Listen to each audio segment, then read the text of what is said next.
Всем привет, наши дорогие зрители! Вы на канале Фуди, меня зовут Ирина. И сегодня предлагаю вам приготовить супер быструю паску. Для начала берем 300 грамм творога и измельчаем его блендером или перетираем через сито.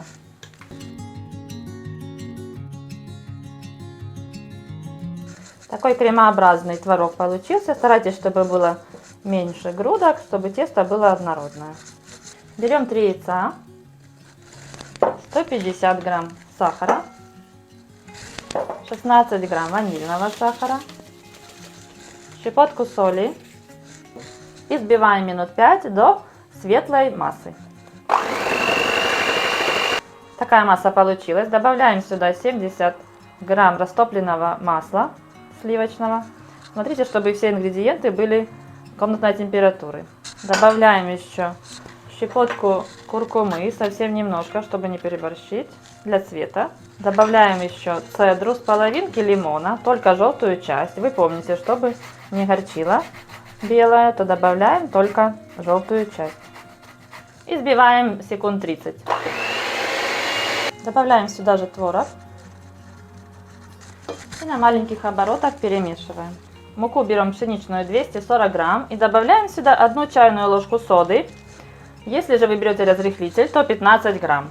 Перемешиваем немножечко и просеваем его в общую массу. Я буду добавлять по чуть-чуть, чтобы смотреть консистенцию теста, чтобы оно не было очень густое.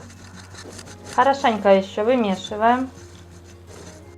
130 грамм сухофруктов заливаем горячей водой. Через пару минут сливаем горячую воду и просушиваем сухофрукты.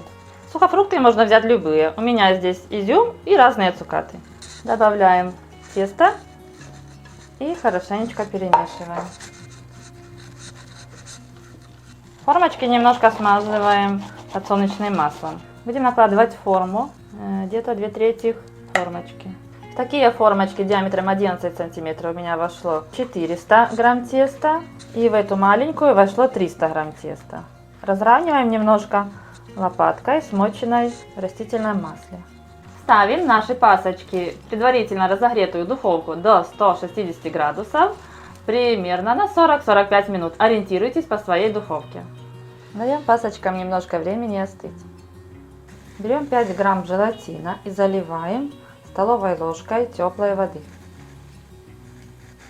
Оставляем до набухания. Готовим теперь глазурь. Берем 100 грамм сахара, добавляем 2 столовые ложки воды. Ставим на газ до растворения сахара. Сахар начинает закипать, снимаем с огня. Вливаем желатину. Смотрите, чтобы у вас мисочка была термоустойчивая, потому что смесь горячая. И перемешиваем вместе с желатином. Я переливаю эту смесь в такую мисочку, чтобы мне было удобно миксером работать. А вы смотрите по своим емкостям. Сейчас добавим сюда немножко лимона. И взбиваем. Вот такая получилась глазурь. Будем сейчас обмакивать паски.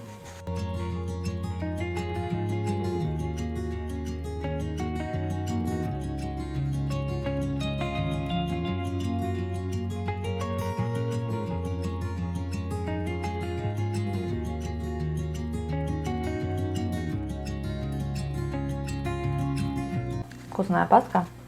Отличный вариант для тех, кто не хочет возиться с дрожжевым тестом или просто по каким-либо причинам не ест дрожжевое тесто. Глазурь тоже мне очень понравилась. Она не липнет к рукам. Она еще не застыла немножко, но все равно она очень вкусная. Сделайте такую паску и вам понравится. Всем хороших праздников. Пока-пока.